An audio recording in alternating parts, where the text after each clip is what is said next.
Hey Lauren, Hey, Michelle, how are you? I'm good. How are you? Doing pretty good. It's a sunny day in Oakland, so I can't complain. That sounds really nice. So I guess maybe just to get started, could you introduce yourself and your role at SF Film? Yeah, absolutely. So I'm Lauren McBride. I'm the Director of Artist Development at SFFILM. So I run the team that manages all of our grants and residency and other artist support programs. Awesome. So we're here to talk about the Rainin Grant. Could you give us just, a very brief overview and the mission and history of the program? Yeah, so the Rainin Grant has been around for almost 10 years now, and we've been fortunate enough to support films across the development timeline. So films can apply to us at screenwriting or development or post-production, and we support narrative feature films that are being produced anywhere in the world. So there's no limitation on location or anything like that. We grant about $500,000 a year to somewhere between 12 and 15 projects. And the big thing that the grant focuses on is films that are engaging with a social issue in a unique and interesting way. I think on our website, we say it's a positive or meaningful perspective on a social justice issue. And that's really the heart of the grant. The Kenneth Rainin Foundation is really invested in that kind of work and social justice work. And so we think that, navigating and thinking about these social justice issues within narrative film is a really exciting way to engage with audiences differently and hopefully build deeper wells of empathy in that way.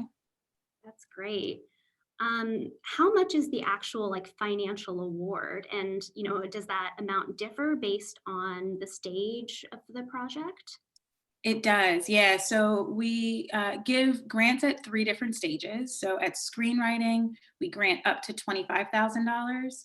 At development, we grant up to $25,000. And then for post production, depending on where you're doing post, you can get up to $50,000 for post production.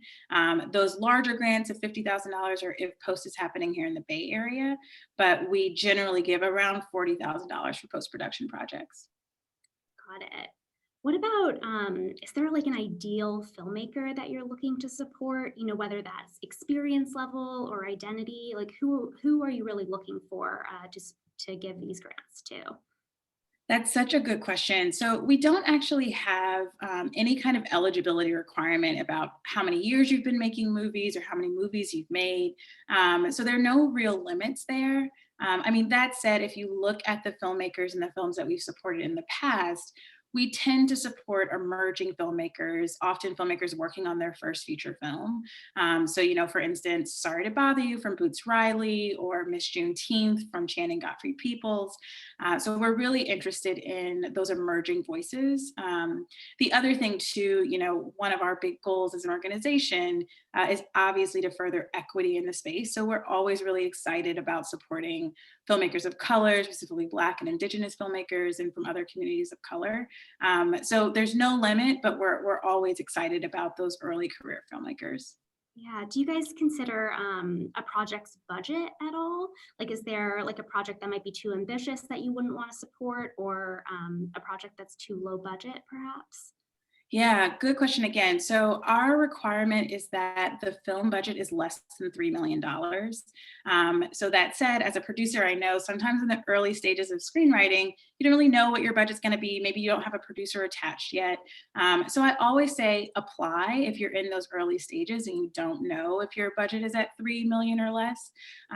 But if you're in development or post-production, that $3 million budget requirement is pretty strict because again, we want to make sure that our grants can be meaningful and helpful to moving the project forward. And that just becomes a little less true at bigger budget levels. Yeah. You guys have supported so many recognizable and very successful projects with this particular grant. Just to name a few, you already mentioned Sorry to Bother You, but also Last Black Man in San Francisco, Fruitvale Station, Short Term 12, Beast of the Southern Wild. I'm sure there's more that I'm missing too that have done very well. Can you speak to, how you and also your team, identify talent for this particular program?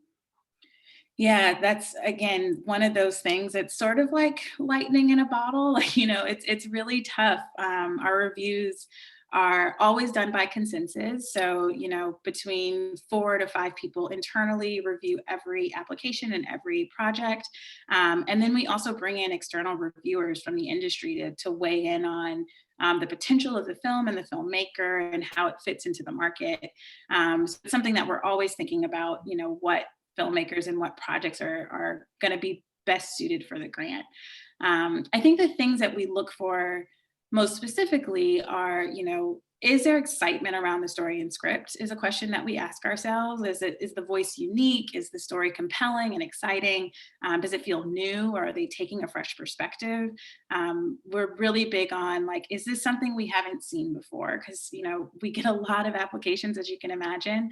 And so seeing fresh and exciting things is always big. The other thing that we really look for is clarity around the social justice issue and the connection to the social justice issue.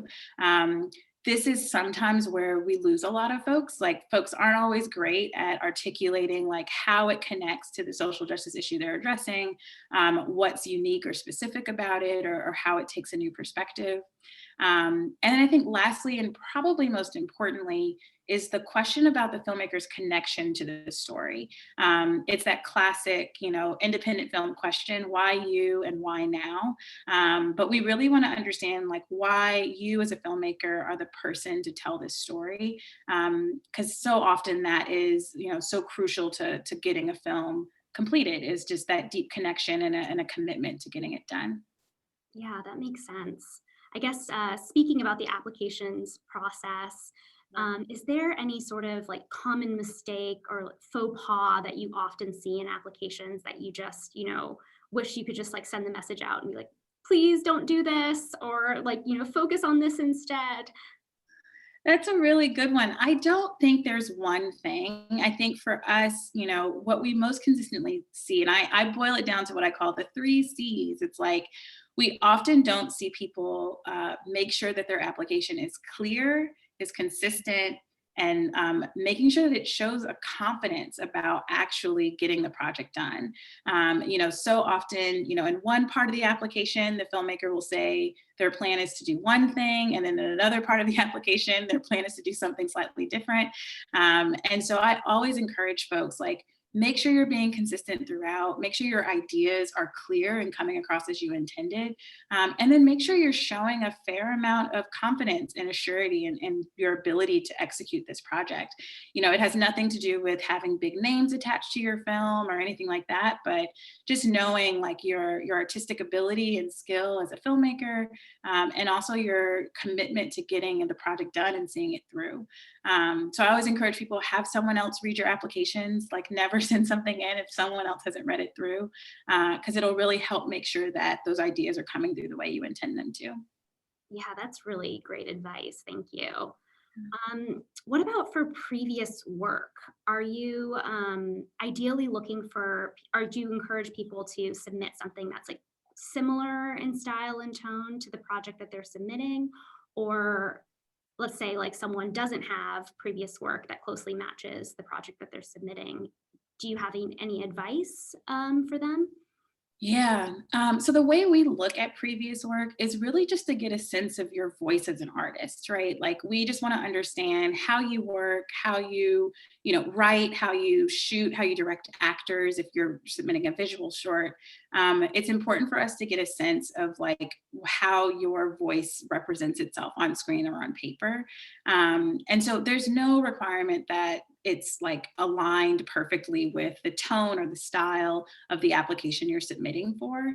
What we always tell folks to do is submit your best previous work. So whatever you think is strongest, but at the same time also gives us some insight into your ability to do narrative work. So for instance, I've had some folks submit documentaries as previous work for their narrative projects, and they can be helpful, but only up to a point. So I think format is probably more important than style and tone in terms of making sure that there's alignment. but yeah, I always say submit whatever you think is strongest. And it's okay to submit a visual sample and a written sample if you have both. But definitely, putting your best foot forward, I think, is what's most important. Yeah, I imagine this is a very, very competitive program. If a project has previously applied and didn't get in, are they able to apply again? Definitely. We always encourage people to reapply. I think on our website, we say something like you can apply up to 2 times at each stage with the same project, right? So you can submit 2 screenwriting applications, 2 development applications with the same project. We love seeing return applicants. Actually, this year, 2 applicants that had applied in the past and hadn't got it received the grant this year. And so we love being able to support filmmakers when they come back to us. The key, I think, is just to make sure that in the time between your submissions, progress is being made, you're getting more clarity on what you're trying to accomplish, and you're able to articulate that in your application. The other thing I do want to call out while we're talking about applying again, traditionally the Rainin Grant is biannual. We open the application twice a year. We're actually transitioning for it to just be once a year. So this year's the first time it'll only be a once a year application. And so we're still giving the same number of grants. We're still kind of doing the review the way we normally would, but the application open now is the only opportunity to apply in 2021. So I want to strongly encourage folks, even if it's for the second time, to apply. And we're excited about this because it means we can support filmmakers for a full year versus just 6 months at a time. So we think overall it's a good experience for the filmmakers too.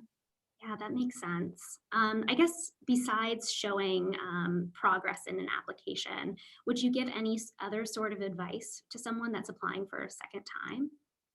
Yeah, I would say, making sure you're not submitting the exact same materials again.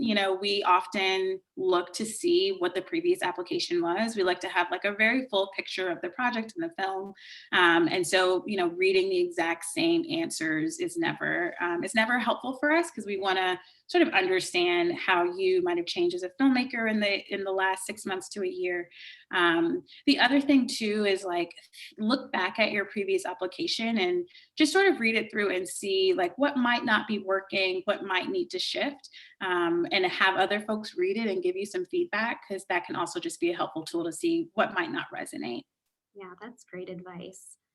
I believe that there's a residency, like a film house residency that comes with this screenwriting and development projects that are in screenwriting or development. Can you speak to that a little bit? What it looks like? Yeah. So one of the goals of the Rainin Grant and one of the goals of Kenneth Rainin is to really fortify the filmmaking community here in the Bay Area. We have a really vibrant and exciting community here, and we want to invite people to that, and also create space so that folks can learn from each other and build community. So, as part of the development and screenwriting grants, there is a residency requirement during your granting period. And the goal of that is really just to invite filmmakers from around the world to get to experience what we do here in the Bay and to get to meet some of our incredible residents who are part of our broader residency program, to participate in some of the talks that we do, to maybe hopefully come to our festival, and to meet us in person in some cases. A lot of folks we never get to actually meet. So it's always lovely to have people come. But the goal too is to give the filmmaker an opportunity to like grow and advance their project in ways they might not be able to without having access to the Bay. So, maybe there are incredible resources at Berkeley that, are doing work in the topic or the social justice issue that you're making your film on. And you might want to talk to some of those people or something like that. So it really is about opening our doors and opening our community to filmmakers from around the world, and vice versa, like giving folks an opportunity to pour into us as well. Yeah, and I know this is kind of like an odd year for residencies. Could you explain, what 2021 would look like if it's going to be affected at all by the pandemic? Yeah, so actually we transitioned our residency component to be virtual in 2020 when the pandemic started. And it's actually been really good. So what that means is our Rainin residents are not required to physically come to the Bay Area. We still encourage them to participate in all of our virtual events and our virtual festival. But instead, we've actually created something of a cohort out of our Rainin grantees. So we bring them together and we do something that we call production meetings. So it's an opportunity for you to bring, whether it's a part of your script or something you're working on, or maybe an application for another grant, to the group, discuss it, discuss your progress and where you feel like you need help and guidance. So it's really kind of, we're trying to create a community among our resident, our Rainin grantees so that they can be a resource to each other. But that said, if folks do decide to come here as things get safer, we again will greet them with open arms and open doors. But right now, the requirement is not in place for 2021. Got it. Do you have any advice on how, a filmmaker can really make the most out of, specifically the residency experience? Yeah, I think there's so many things that you can do. I mean, of course, right now it's a little different than it has been in the past. But one thing is just do some research as you kind of are thinking about your film and about even your career as a filmmaker. Are there people out here that might be interesting to meet? Are there, communities that you might be interested to plug into? And let us know those things. We are always really excited to put you in touch with folks or to figure out ways to connect you. The other thing I would say is, we support lots of filmmakers across our different grants and programs, and we're really excited to plug those folks together. And so looking to see like who some of our recent Rainin grantees were, or recent residents and other grantees, to see if there might be a broader community that you might want to connect with, or other folks that you might want to expand your network with. Yeah. Is there like maybe an example of a team that did that particularly well? Yeah, we've had a few. I mean, a lot of filmmakers really do a great job of taking advantage of the residency component. A couple of years ago, we had a filmmaker who was based in New York actually and came out here for the 2 months. She really got invested into Film House. She was in our regular production meetings and giving really helpful notes and feedback to our other filmmakers, and also bringing her work into that space as well. We were able to put her in touch with some screenwriting mentors locally that were, I think, instrumental in getting her script to the next level. But she, I think, and she's continued to really be invested and connected to that community. So I think that's a really good example. And I think now, last year in the virtual space, we've seen the same thing. We've seen Rainin grantees like really invest in those virtual production meetings and attend a lot of our virtual talks. And so it's really exciting for us to know that even though we're not physically together, we're still able to provide that suite of resources to folks. Yeah, I actually visited SF Film House a few years ago, and I was so impressed. I mean, physically by the space, but it's also so nice that you guys as staff make yourself so accessible to filmmakers. So I think that's also like a very, very special resource of this program. Thank you. So yeah, I mean, that's pretty much it. But I guess to conclude, I was wondering if there are any more, Rainin success stories that you wanted to share, projects that, have been really been able to progress through this particular opportunity. Yeah, I mean, there have been lots of projects, some are still in development, but there have been a few projects that we've given the screenwriting grant, and then we've also given the development grant as they continue to move forward. And those are always really exciting, just to kind of see how the projects move forward. But I mean, any one of the films that we've supported over the last, 10 plus years is really a feather in our cap. We're really proud of all the alums of this program.